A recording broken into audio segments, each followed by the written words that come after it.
2 days before Christmas. I got up early and went straight to the farmer's market, filling a big woven basket with the freshest produce I could find. When I got back, I started cooking Samantha's favorites: lemon herb roasted chicken and creamy mashed potatoes. The whole house was filled with the rich, warm aroma of roasting garlic and thyme. My heart swelled with anticipation.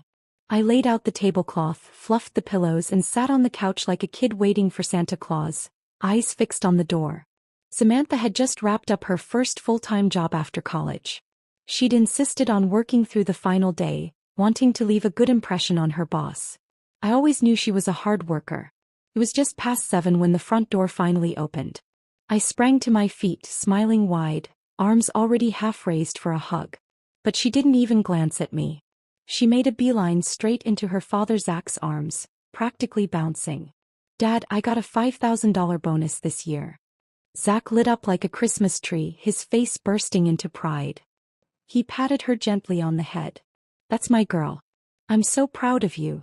Then Harold and Beverly, my in-laws, came bustling over, their faces beaming. "Samantha, you are the pride of this family," Beverly said, her voice soaked in admiration. I stood off to the side, watching them swarm around her. Of course I was happy for her. I mean, how could I not be? But still, there was a quiet ache, like I'd been forgotten. After all, I was the one who raised her. I stepped forward, took her hand with a smile. "Long day? Are you hungry? I made your favorites, I can heat them up for you." She didn't even look at me. "Mom, can you not ask all these pointless little questions?" she snapped, clearly annoyed. Then she crouched down, unzipped her suitcase, her face glowing with excitement.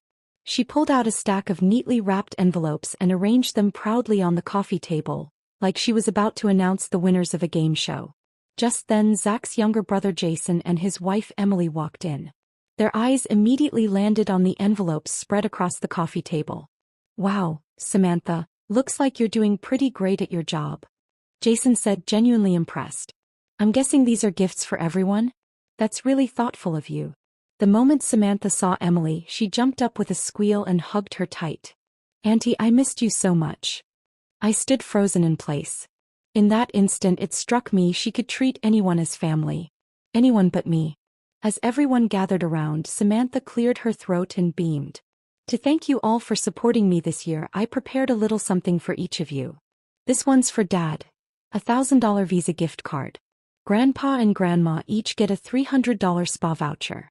Uncles get $200 gourmet market cards." I didn't move. I just watched as she handed out the cards one by one, smiling proudly. Emily nudged her gently and whispered, "Sweetheart, I think you missed someone?" Samantha smacked her forehead playfully, like she'd just remembered. "Oh my gosh, you're right. I think there's one more in my bag." Relief washed over me. So she had remembered me after all. Maybe she was saving mine for last. Maybe it was something special. I reached out my hand just as she bent down and scooped up our little dog Coco, cradling her like a baby. She slid the last envelope into Coco's sweater and cooed, "This one's for you, Coco. For being such a good girl this year." I stood there stunned. My smile froze. My hand just hung in the air, useless. After a long pause, I managed to ask quietly, "Samantha, what about mine?" She turned to me with a breezy voice that cut like glass. "Mom, you're home all day. You don't work. You don't understand how exhausting my job is. You cook and clean, sure, but that's your choice. You didn't help me with anything important. So why would I get you a gift?" Emily rushed over and pulled her gently toward the couch, whispering for her to stop. But Samantha wasn't done. She grinned and pulled out another surprise from her bag. "Oh, and guess what? I booked flights for everyone to spend New Year's in Hawaii. We leave tomorrow night." I stood quietly thinking, well, fine. So there's no gift. At least we're going on a trip together. Maybe this was her way of showing she cared. She was my daughter. Who would really hold a grudge over something like this? I started sifting through the envelopes with the others, looking for my boarding pass. But I couldn't find one. I looked up at her, confused. She raised her chin like she was giving orders. "Mom, you're not coming. I need you to stay and watch Coco. She'd be miserable here alone, and you're the perfect person for the job." That was it. That was the moment something in me snapped. To my daughter I was nothing. Not even worth the price of a plane ticket. Rage bubbled up in my chest. I swung my arm and sent the plate of cookies I'd baked crashing to the floor. The shattering sound rang out like a fire alarm. Amanda, what on earth is wrong with you? Beverly shot up, her voice sharp and shrill. Harold's brow furrowed with disapproval. You just ruined the entire night. What kind of behavior is this? Zach, Beverly hissed, marrying a woman like this, you've been cursed since day one. Samantha blinked, then scowled. Oh my God, Mom, seriously? It's just a trip to Hawaii. I'll take you next year when I get another bonus. Well, now everyone's upset. Happy. Jason opened his mouth as if to say something, but Emily grabbed his hand and shook her head. I let out a cold, bitter laugh. So this is what it takes for you all to notice me, huh? I have to throw something just to remind you I exist. Zach's face darkened. His patience snapped. He pointed at the shattered plate on the floor. Do you have any idea how ridiculous you're being right now? This was supposed to be a joyful family gathering. But no, you had to ruin it. If you can't handle this, then go. No one's stopping you. The irony stung. I wasn't family. I was the unpaid maid. The live-in dog sitter. The one who cooked, cleaned, and got ignored. I yanked off my apron, tossed it aside, and stormed into the bedroom. I grabbed whatever clothes I could find, shoved them into a bag, picked up my wallet and ID. Just as I turned to leave, Emily rushed in and caught my arm. Amanda, don't. It's late. Where will you even go? She looked back and called out, Samantha, talk to your mom. Don't let her walk out like this. Samantha didn't even sit up. She lounged back against the couch, eyes half-lidded, lips curled in disdain. Let her go. What's she gonna do, run back to her mommy's house? She throws tantrums all the time. She'll be back tomorrow like she always is. I stood there stunned. 20+ years of love and sacrifice boiled down to this? If my mother ever heard how I was spoken to tonight, it would break her heart. I shook off Emily's hand without a word and walked straight out the door. Once I got to the sidewalk, I pulled out my phone and called my mom. Mom, I said, my voice steady but hollow, I'm not coming home for the holidays. I need some time away. Maybe I'll take a little trip. She paused for a few seconds, then replied gently, that sounds like a good idea, honey. A change of scenery might do you some good. Just be safe, okay? Then after a moment she added, remember I told you I was thinking of selling the old house? Well, it's done. The sale went through and the money's in. I'll send some your way. She could hear something was off, but she didn't ask. He never pushed. She just supported me quietly and completely. I said softly, Mom, I'm okay. I don't need anything right now, but thank you. If I ever do, I'll ask. I mean it. Thank you for always being there. She agreed with a nod I could almost hear through the phone. But 10 minutes later I got a notification. She'd transferred $20,000 into my account. The note read, to my dearest daughter, go have the time of your life. That's the thing about having a mother who has your back. It gives you the courage to walk away from anything that doesn't honor you. That night I checked into a boutique hotel downtown. For the first time in a long, long while I lay in a bed that was truly mine, and closed my eyes in peace. Early the next morning, just as I settled by the hotel window with a cup of coffee, my phone rang. It was Zach. I hesitated, then picked up. His voice was low but brimming with irritation. Amanda, how long are you planning to keep this up? Come home. Now. I went by your mom's place. She said you never showed up. I don't care where you are. Just get back here.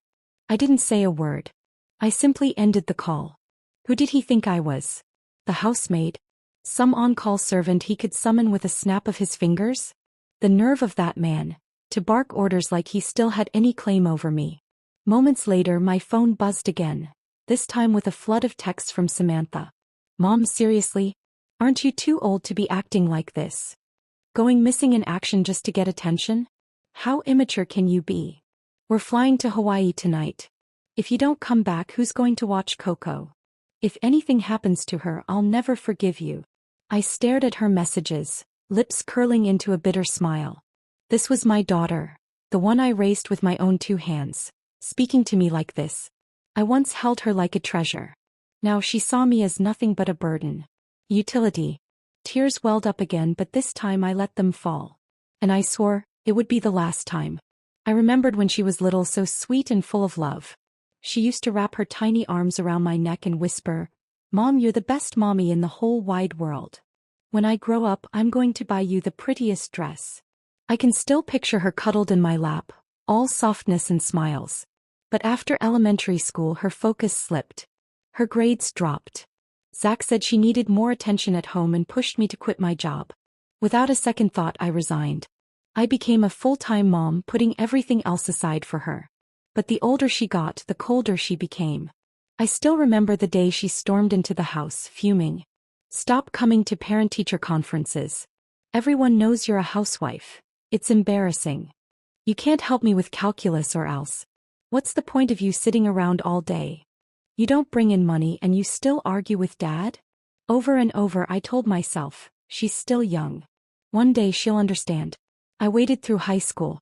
Through college. I thought that once she entered the real world, she'd see what it all meant. But no.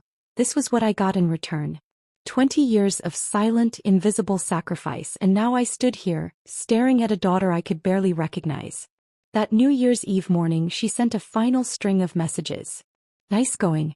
You've officially screwed up everyone's plans. We're flying out at noon. Don't bother coming back. If you're not home by then, don't expect to be my mom anymore." Perfect. Because I was just about ready to stop being her mother too. I opened my email and sent Zach the finalized divorce papers I'd been quietly preparing. One line in the body: "Please sign promptly. If you refuse, I'll proceed through court." Then I powered off my phone, picked up my suitcase and walked into the airport terminal. And just like that, I boarded a plane to Iceland. A land of frost and silence. For the first clear-headed holiday of my life. After Zach received the divorce papers, panic hit him like a brick. He started calling me over and over, only to be met with the same cold voicemail. "The number you've dialed is currently unavailable." He paced the room, face tight with frustration. Samantha, on the other hand, remained smug and composed. She patted his shoulder like she had it all figured out. "Dad, don't worry about it. This is just her way of trying to get us to cave. Classic manipulation. She's a housewife who hasn't left the house in years. You think she's really going through with a divorce? Let's not give in. Let her sit in it a while.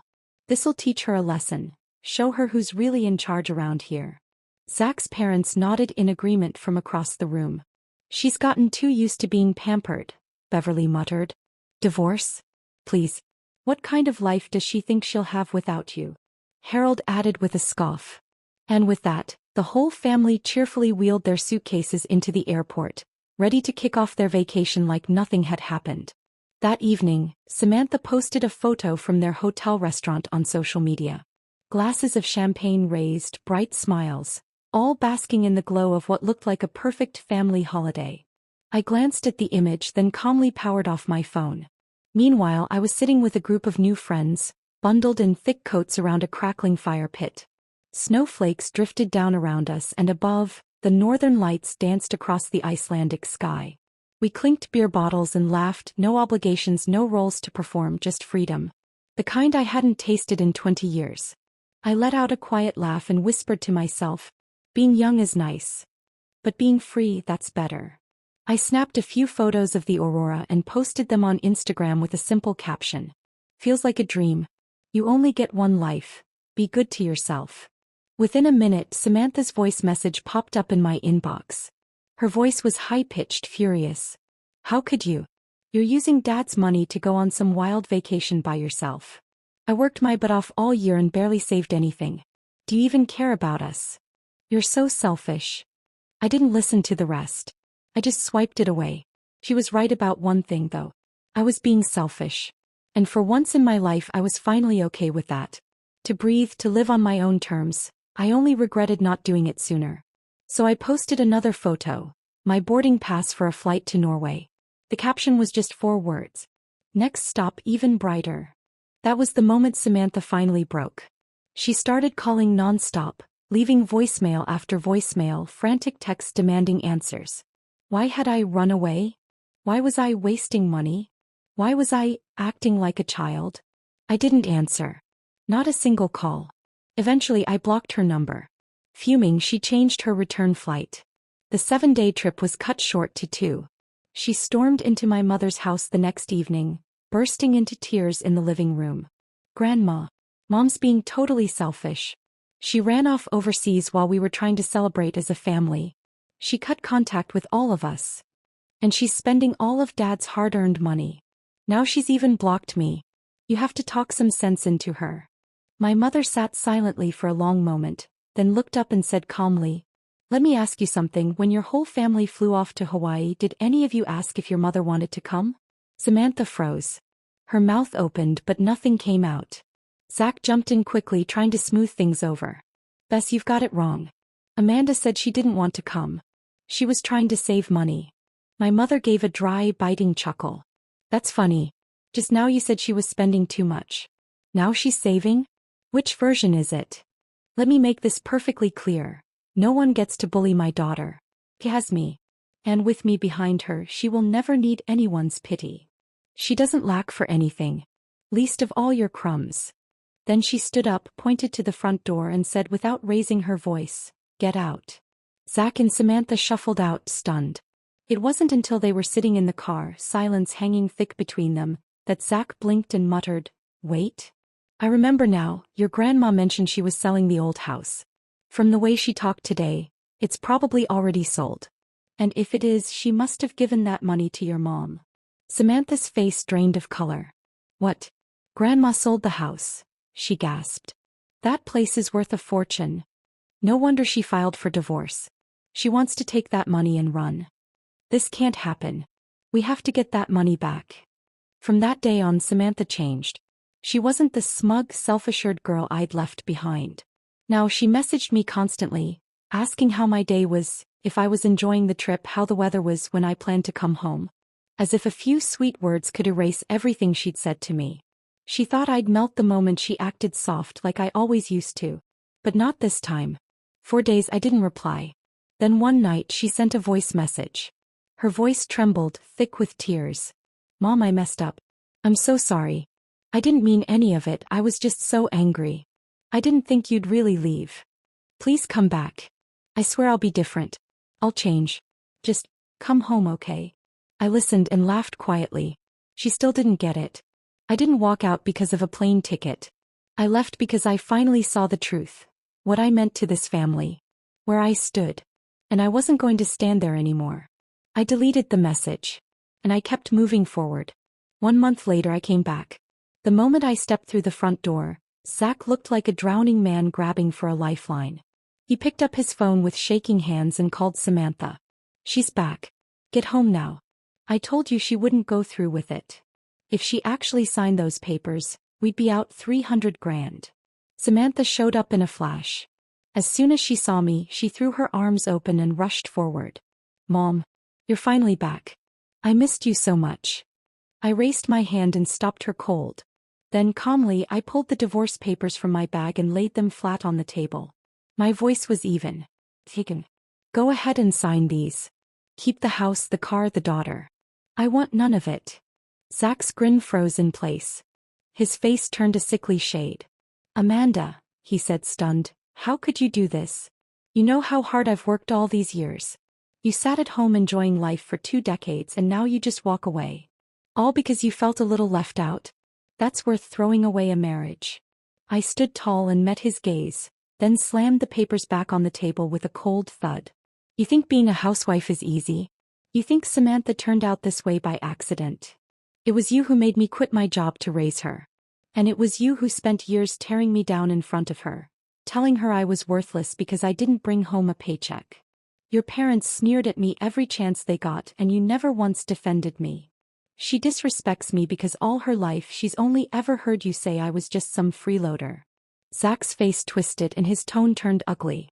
"Let's be honest. None of this would be happening if your mom hadn't come into money. That's what this is really about, isn't it? You wouldn't dare pull this if you didn't have her bankrolling your rebellion." Samantha, who'd been pretending to look contrite, snapped the moment she heard him. Her face darkened. Her voice rose. "You're being ridiculous. Don't think just because you've got some money now you can treat us like garbage. You haven't taken a second to think about your behavior."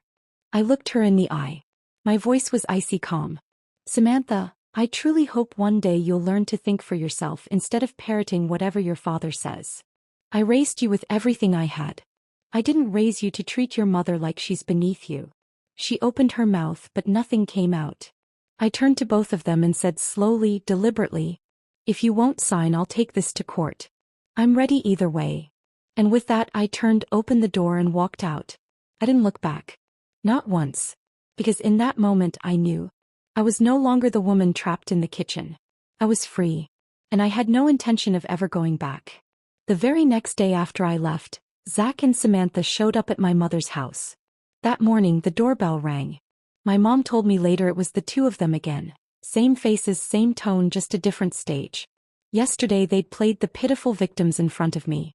Today they showed up at her door trying to go around me, fishing for answers. Like father, like daughter, what a pair. My mom didn't let them in. She stood right at the door. She placed her freshly cleaned ceramic coffee cup down on the entryway table and said, cool and measured, "She's doing just fine. She's just tired of being emotionally blackmailed." Samantha froze for a moment, then forced a smile that looked more painful than sincere. "Grandma, we're just worried she might do something impulsive. You know, financially." Zach quickly jumped in.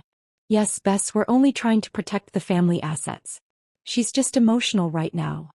My mother gave a quiet and smiled, but not the kind of smile you'd want to be on the receiving end of.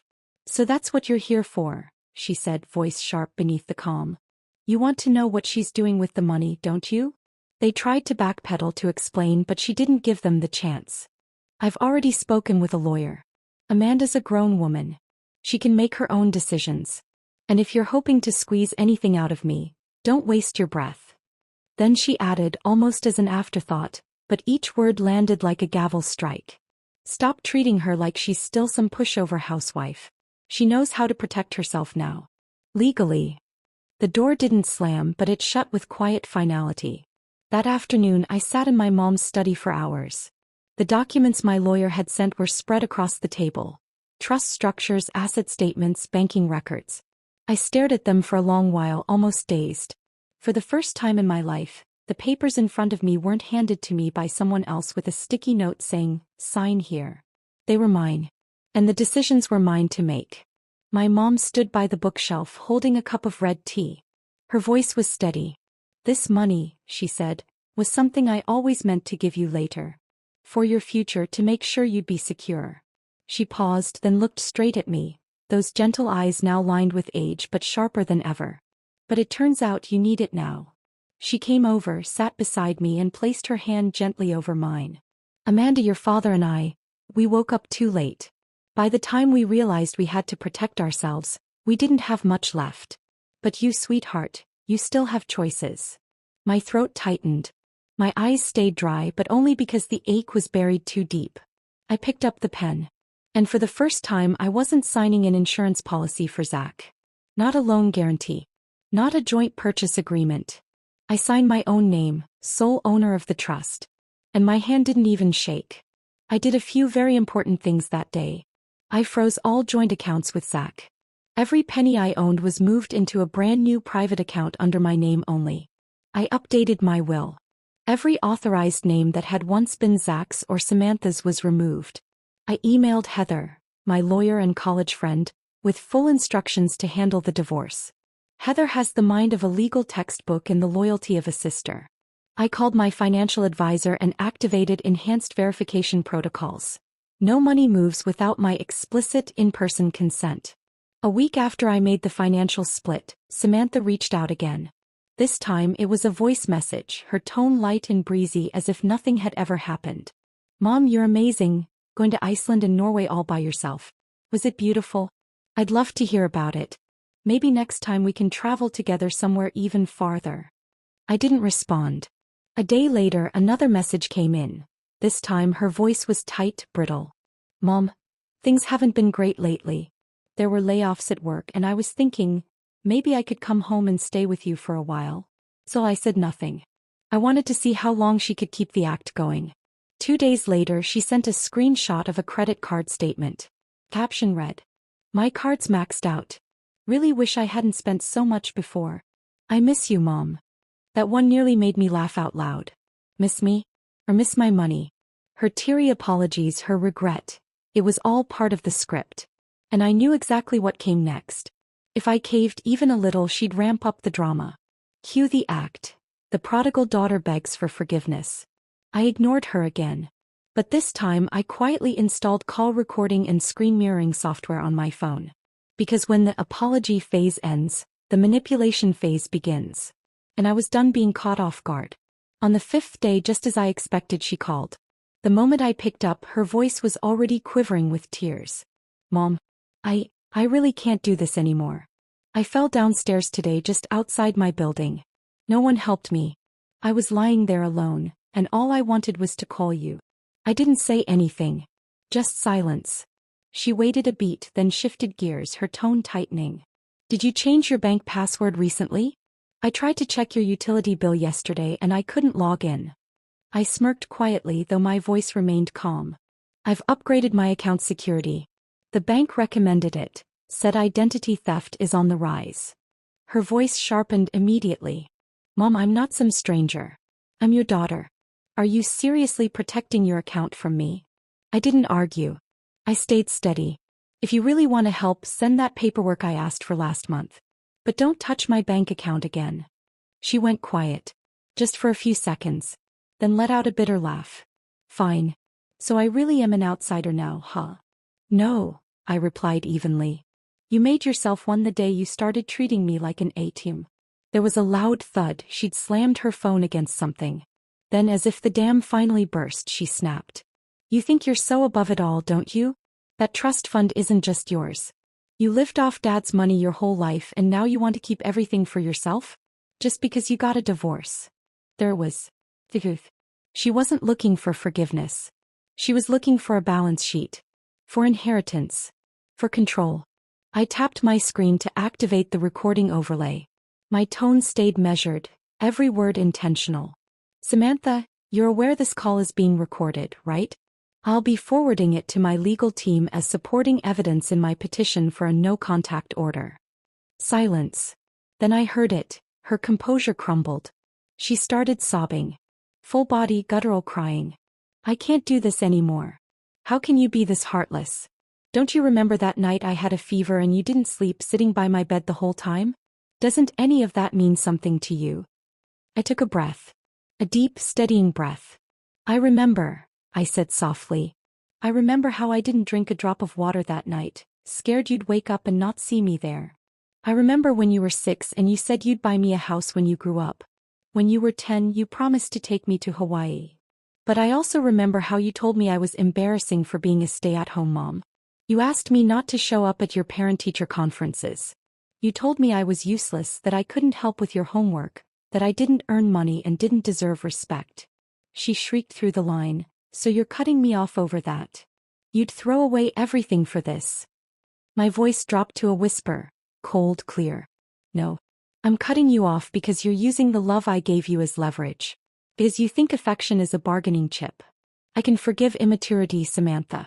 But I will not be emotionally extorted. Then I ended the call.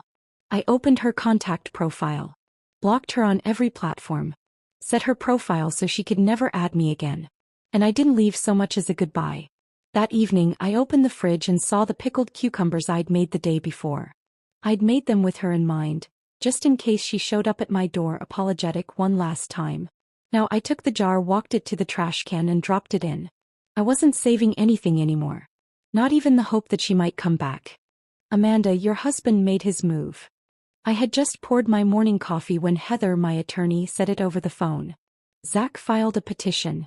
He's trying to claim part of your trust fund. She paused, then added, he's arguing that the money your mother gave you was transferred during the marriage, so it should be considered marital property. I let out a quiet laugh. Of course he did. And of course he'd stoop that low. But here's the truth. My mother's money was transferred to me after I moved out. After I officially separated from Zach. She didn't give it to me as a wedding gift. It wasn't some long-term joint investment. She sent it 2 months ago when she saw me at my lowest. She didn't even explain, just sent the funds with a note in the transfer description. For my daughter's life, her own life. It was clean, timed, documented. And now Zach wanted to twist that timeline. Try to paint it as joint property simply because we weren't legally divorced yet. I didn't say anything. I just flipped through the so-called evidence packet his lawyer had submitted. Unbelievable. Thick skin didn't even begin to describe it. His claim stated, while the funds originated from the petitioner's mother-in-law, the transfer occurred during the legal marriage. As such, both parties had theoretical access and shared entitlement. Then in a final flourish of audacity he added, I have no objection to these funds being used to support the family and our daughter's future needs. Oh, so that's what this was about. Supporting the family? Or funding his next personal growth journey? Heather and I got to work. We submitted all documents. The transfer date, 2 weeks after I had moved out and officially separated from Zach. The receiving account, newly created under my name only. Zach had no access, no prior knowledge. Most importantly, the text my mother sent me the day she wired the funds, still saved on my phone. It read, don't give him a single cent. This is the first time in your life you get to spend money on yourself. This wasn't a financial dispute. This was Zach finally showing his cards. Not afraid of the divorce but terrified of losing control over me and the money. On the day of the hearing he showed up in the same gray suit he'd worn at least a dozen times during our marriage. Back then he wore it to marry me. Now he wore it to try and walk away with whatever he could grab. He stood trying to sound reasonable. I just want clarity on marital assets. We both have a responsibility to our daughter. Heather stood and opened her file. Her voice was cool, steady. First, these funds were a personal gift from Amanda Mitchell's mother, designated solely for her use. Second, the transfer occurred after legal separation. Zach Mitchell had no involvement in the management of those funds. Third, Zach Mitchell has engaged in multiple acts of financial misconduct, including unapproved loans and fund transfers, compromising marital financial trust. We have documentation to support this. She slid the evidence across the table. Screenshots of the wire transfer, the transaction note, the original text from my mother, and, best of all, a copy of the loan documents Zach had once asked me to just sign real quick, back when he thought I didn't read fine print. I heard Zach exhale sharply across the table. He hadn't expected this. He hadn't expected me to keep receipts. He never thought the little papers he once slipped under my nose would show up in court as Exhibit A in the case against him. The judge, a sharp-eyed woman in her 40s, wasn't amused. After flipping through everything, she looked up and delivered her ruling in one concise line. It is evident that these funds were a post-separation personal gift from Amanda Mitchell's mother. Mr. Mitchell has no legal claim to them. You hear that? She said it with professional grace, but the message was crystal clear. Zach, keep your hands off my money. Outside the courthouse, Heather handed me a coffee as we stood on the stone steps, watching Zach talk with his flustered attorney. She smiled. You know what he's really afraid of? I sipped. Enlighten me. He's not afraid of being broke. He's afraid you're not. He's afraid that you can spend money now without asking his permission. I laughed quietly. No, I said. What scares him most isn't the divorce. It's the fact that I left, and I'm doing better without him. I glanced down at the court document in my hand. Across the top it read, Divorce petition, officially filed. And those words, those 5 plain printed words, felt more comforting than any vow he ever made. The day I walked out of that courtroom I didn't go home. Instead I stopped by the town library and filled out a volunteer application. It had always been my dream job, helping people find what they need, recommending books, solving problems that lived on single sheets of paper. Back then Zach had laughed. What's that gonna pay you? Better off staying home with Samantha. So I let the dream go. But now I live for no one but myself. And I figured, it's time to try the life I once imagined. 3 days later, I was sitting at the volunteer desk by the library's front window, greeting my first visitor, an older woman asking how to print her Social Security application. I walked her through the steps, helped her navigate the government site, showed her how to flag scam numbers, printed her medication interactions list. As she was leaving, she squeezed my hand and said, "You're more patient than my own daughter." I smiled. I didn't say anything. I'd heard those words before. Only back then they never counted, because no one in my family ever believed them. But this time was different. This time I earned them on my own terms. On my walk home I stopped at the bench near the little park on Main Street. An older woman passed by with her walker. She looked at me, then at the lunch container in my hands. Eating alone? I nodded. She nodded back. Me too. Divorced at 60. Lived alone and dinnered alone for 20 years. And the meals just kept getting better. I couldn't help but laugh. Weren't you scared back then? She looked me straight in the eye, her grin etched with steel. Of course I was. But being scared is still better than living with a man who sees you as the help. I didn't know her name. She didn't know my story. But for a while we sat there, two old iron scraps slowly warmed by the same sun. That night I got an email from Zach. One line. Samantha's falling apart. She says your divorce is ruining her emotionally. I didn't reply. Didn't open the attachments. I already knew what he was doing, trying to guilt me back into submission. But I'd learned something. Not every child deserves forgiveness. The day Zach vanished from social media, I knew he'd finally accepted defeat. But what he didn't expect was how many other defeats were still waiting for him. Without his curated image, the polite nods at church stopped. People who once smiled now turned away. Social warmth? Paper thin. One gust and it all blows apart. Then his health began to catch up with him. Back pain he'd ignored for years got worse. There was no one around to remind him to eat better or take his meds. Eventually he was quietly removed from the company board. They cited personal credit concerns. It turns out all those years of using me as a guarantor, mixing personal and business accounts, that only flew when he wore the badge of stable home, supportive wife. Now even the courts didn't buy it. Why would the board? He tried turning to Samantha for help. But Samantha had problems of her own. After losing her job, she launched a women's empowerment coaching service, teaching others how to live with confidence and independence. The irony? She'd never figured it out for herself. Her ex got engaged a week after she quit. She broke down, recording a tearful video and posting it online. But her sob story wasn't about love lost. It was about me. How could my mother abandon me like that? Nobody bought it. There were two kinds of comments. One group said, "Your mom didn't abandon you. She finally chose herself." The other, anonymous users reposted my photo. The one of me standing under Iceland's northern lights, coat billowing, captioned, "This woman didn't run away. She came home, to herself." Someone had liked the comment. It was me. I didn't take her calls.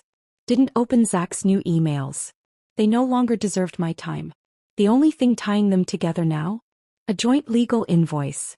I turned that story into a podcast episode and submitted it to a show about women's reinvention after retirement. The host ended the episode with, "This story comes from Amanda Mitchell, who wants you to remember. A woman is not meant to fade into the background of her family or society. She is meant to shine." It got more plays than I expected. 30-something comments stood out. I made my daughter listen. She didn't say a word. I cried, but not out of sadness. I want to try too. She didn't vanish. She just finally came back to herself. That spring I hiked the forest trails on the west end of town. Sneakers on. Water bottle in hand. Chatting with a group of local volunteers. Halfway through, one woman took my arm and asked, "Are you Amanda? I heard your story. You really did it. You did what the rest of us were too scared to do." I held her hand for a moment. Didn't say a word. Because in that moment I realized, I wasn't the woman who ran out of a kitchen, sobbing, begging for freedom. I was the woman who walked out, stood tall, smiled wide, and had just enough strength left to help someone else take the first step. I'm Bess, Amanda's mom. The day Samantha and Zach showed up at my door, it was bitterly cold. I stood just inside the threshold, watching them with their overly polite smiles and eyes that kept darting, always toward the same corner of my living room. They didn't ask to come in and I didn't invite them. I wasn't interested in hearing another rehearsed speech about concern or family unity. What I did notice was how their gaze kept flicking toward that old filing cabinet in the corner. The one that held decades of Amanda's household records, receipts, and documents. They weren't here to check on anyone's well-being. They were here to check the math. And I saw right through them. I've never been a fool. I remember the first time Amanda brought Zach home. They were newly engaged, still caught in that soft blur of early commitment. The two of them sat on the little balcony just off the kitchen, and I brought out a cake I'd baked that morning. Amanda's eyes sparkled as she said, "Zach's so grounded, responsible, family-oriented." But I saw something different. Zach smiled plenty at Amanda. Not so much at me. He was pleasant, sure, but distant, polished, not sincere. During dinner he spoke about his goals, his ambitions, the long hours he worked. But never once did he mention responsibility. Not once did he speak of what he'd give to Amanda. Only what she understood about him. Amanda's easygoing, he said. She gets me. He meant it as praise. But I heard the subtext loud and clear. She's easy to manage. He was attentive to her, almost performatively so. To me. Not a single complete thank you. When dinner was over and I began clearing plates, he didn't even glance in my direction. That was the moment I knew. This man might like my daughter, maybe even enjoy her company. But he didn't respect her. And he sure as hell didn't respect her family. So I said nothing. Because it wasn't my place to choose for her. My role wasn't to block her path, it was to make sure she always had a way back. A soft place to land if the road she chose ever turned rough. And that's what I've done all these years. I watched her, quiet, patient, pushing through. I watched her swallow every disappointment, every indignity, every heavy silence at dinner when her opinion wasn't asked or her effort wasn't acknowledged. I watched her live the version of marriage I knew all too well. And now, all these years later, I see the same shadows in her posture that I once carried in mine. But this time the story will end differently. Because this time, I'm not just the woman in the background making tea and smoothing linens. I'm the one standing in the doorway. Keeping out the people who never saw her as more than an extension of what they could take. The year Amanda got married, I gifted her the wedding dress and jewelry myself. She stood there in her veil, crying like a little girl, clutching my hand and saying, "Mom, I'm going to have a good life." I cried too, but not because she was leaving. I cried because deep down I already heard a voice whispering inside me. She's going to suffer. Sooner or later. After she moved in with Zach, I offered to come by every now and then to help with the baby and meals. She had just given birth to Samantha. She was exhausted, barely able to finish a sentence without nodding off. Zach was polite to me on the surface. But his politeness always carried a certain edge, like I was a guest overstaying my welcome. I remember once at dinner I casually mentioned, "Samantha's cough might ease if you apply a warm compress at night." Zach, without even looking up, replied flatly, "That's an old issue. She always gets over it. No need to fuss." Another time, Amanda told me she was thinking of picking up some part-time work. Before she could finish, Zach cut in, "Your body isn't what it used to be. Wouldn't it be better to just rest at home?" And then there was the day he joked, over dinner, "Isn't it kind of natural for Bess to help out with the baby? It's not like she's working." He laughed as if it were nothing. But in my ears it landed like lead. I said nothing. Because I knew exactly what I was looking at. Not a man being careless with his words. But a man skilled in control. One moment I'll never forget. I was in the kitchen washing dishes. Samantha came running in crying for chocolate. I told her gently, "You can have some after dinner." She yelled back, "Why should I listen to you? Dad says you're just the maid." Amanda heard. I saw her expression freeze. But all she did was walk over and whisper, "Mom, I'm sorry. I'll talk to her." She didn't mean it. And that was what broke my heart. Not the child's words. But the way my daughter had been trained to apologize for everyone but herself. How she'd learned to carry the weight of others' behavior as if it were her own. She never raised her voice at Zach. Never clashed with his parents. She swallowed her hurt, smiled through the pain, and treated injustice like it was just part of the marriage contract. Zach never did dishes. Never changed a diaper. On the rare occasions he picked up a broom, he was hailed as the perfect husband. Amanda, meanwhile, became the unpaid labor of the household. No vacation days, no compensation, no recognition. One night, I got up for a glass of water and overheard them through the cracked bedroom door. Zach was yelling, "God, can you not emotionally blackmail me for once? Just because your mom's here, you think you can act out." I stood there, hand shaking. My daughter had become his punching bag, and she didn't even have the right to protest. I stayed up all night in the living room, afraid that in the morning she'd put on her smile again like nothing had happened. Some nights when I couldn't sleep in the guest room, I'd take out my journal and write. The very first page said, "My daughter has forgotten that she deserves to be loved too." I kept writing day after day. Not to build a case. Not to start a war. But to remind myself, one day she will wake up. And when she does, I need to be the one to tell her, "You're not crazy. You're not selfish. You're just finally, blessedly awake." That day when Amanda called me, her voice wasn't like usual. She didn't cry. She didn't complain. She just said softly, "Mom, I'm not coming home for Christmas. I'm going on a trip." I was quiet for a moment, then replied, "That sounds nice. A trip could be good." Then I hung up. That night, I sat alone in the living room, my fingers wrapped around the old teacup I'd used for over a decade. But my hands were cold, like I was holding a stone. I knew what she meant by trip. It wasn't vacation. It was escape. I've seen Zach and Samantha's true colors for years. That call from Amanda wasn't a request. It was a release. It was her finally giving herself permission to let go. I stayed up the whole night and pulled out the black leather ledger tucked beneath my bed. It held records of the money I'd quietly kept after selling our old family home. I told myself it was for emergencies for my old age. But now I realized, it had been sitting there for no reason. Amanda didn't need it to survive. She needed it to leave. It wasn't about ability. She could make her own money. What she needed was a launching pad. Something that was hers. Completely hers. The next morning I went to the bank. The clerk asked, "Would you like to include a note with the transfer?" I said, "Yes." "Right, for my daughter's own life. Non-refundable." That was the moment I understood. What I'd been waiting for all these years wasn't for Amanda to change. It was for me to stop pretending I didn't see what was happening. To stop playing the quiet, stay out of it mother. That night I wrote another page in my journal. She said she wouldn't be home. But I know she's finally starting to walk her own road. It won't be easy. But at least it'll be hers. I clicked the pen closed and turned off the light. It was dark outside, but I felt calm. As I knew. I'd just given her the safety net she'd never asked for but always deserved. 3 days after Amanda left the country, Zach and Samantha showed up at my door again. It had just rained.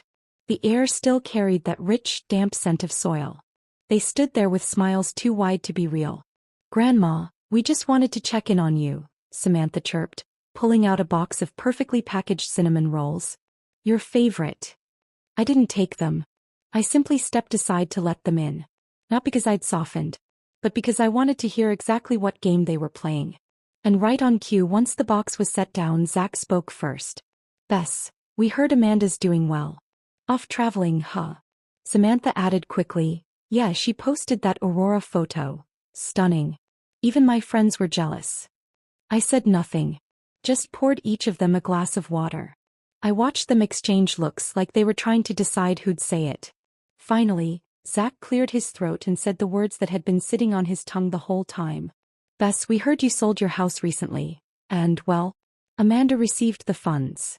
I set my cup down and looked him in the eye. "Who told you that?" Zach gave a sheepish chuckle. "Oh, nothing serious. Just something we heard. We just thought maybe Amanda's under a lot of pressure managing it alone, so we wondered if..." "If what?" I cut in. "If maybe," Samantha said, leaning in with a smirk, "we could help manage it. We're younger. We understand investments better. We could really help her stretch it." I smiled. But it wasn't warm. It was thin. Like the first skim of ice over a winter pond, clear, delicate, and sharp enough to cut. "You both know I gave her that money, right?" I said slowly. They glanced at each other, suddenly unsure. "You think I'm some daft old lady who hands out cash whenever someone cries, nods whenever someone smiles? My daughter earned that money the hard way by surviving you. Neither of you will touch a cent." Zach's smile collapsed. His mouth twitched like he still wanted to recover the conversation. "Bess, this is just a misunderstanding. No," I said coldly. "There's no misunderstanding. I heard the way you treated my daughter. The way you used her up, spent her money, and still had the nerve to scold her like a child. I heard you say, 'Your mom's here, so now you act up?' You didn't think I could hear it?" "I did." Samantha sprang up, slamming her hand on the table.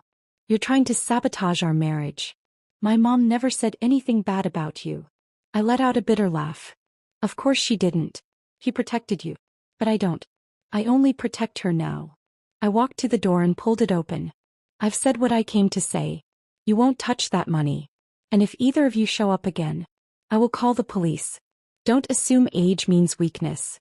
I know exactly what I'm capable of." They froze at the threshold, stunned. Zach was the first to turn away, his jaw clenched tight. Samantha shot me a glare that could have started a fire, then followed. I shut the door. And as the latch clicked into place, I exhaled. Long, slow, and steady. I used to worry that Amanda would get dragged back in. She's always been gentle, always the one to compromise, to give in at the last second. But after that conversation we had in her study, I saw it. She had changed.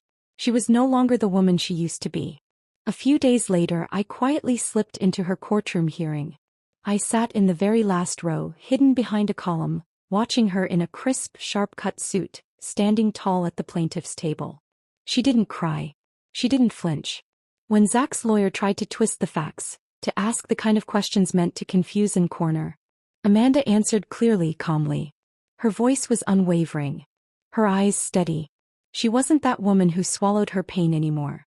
She was something else now. Like a blade slowly honed, sharpened by every year she'd stayed silent. And that day, in full view of everyone, he finally raised it and cut herself free. My eyes filled with tears. Not from sorrow. From pride. After the hearing, I sat outside on a cold metal bench for 30 minutes, letting the wind whip against my face. I realized I hadn't been waiting for her to win the case. I'd been waiting for her to win on her own. Without apologizing. Without shrinking. That night she sent me a voice message. There was wind in the background as she said softly, "Mom, don't worry about me. I'm really okay now." I stared at that message for a long time. Smiled through the sting in my chest. The next morning I walked to the senior center in town. It was a place I'd passed 100 times but never entered. I'd always told myself I had to stay home, just in case Amanda needed me. But now I knew she didn't need a mother waiting in the wings. She had become her own safety net. It was time I gave myself a life, too. I signed up for a pottery class and a community memoir reading group. On the first day, the teacher asked each of us to write a line that defined us. I wrote, "The proudest decision of my life wasn't giving her life. It was standing behind her." After class, an older woman came up to me, gently touched my arm. "That line," she said, "who was it for?" "My daughter," I answered. She nodded. "She must be remarkable." I smiled. "She is. She really is." That night I slept peacefully. No waking up in the middle of the night. No dreams of all those dinners I sat through, choking down silence and anger. Amanda doesn't need me to step in anymore. And I'm finally learning to step out. I wasn't her escape route. I was the force that pushed her forward when she needed it most. Now she walks with her own strength. So I'll turn around and walk toward a life that's finally mine. Spring has come. The flowers in my yard have begun to bloom. I made a cup of tea and sent her a message. "Sweetheart, I'm doing well too. No need to look back. Keep walking your path. I'll always be just behind you."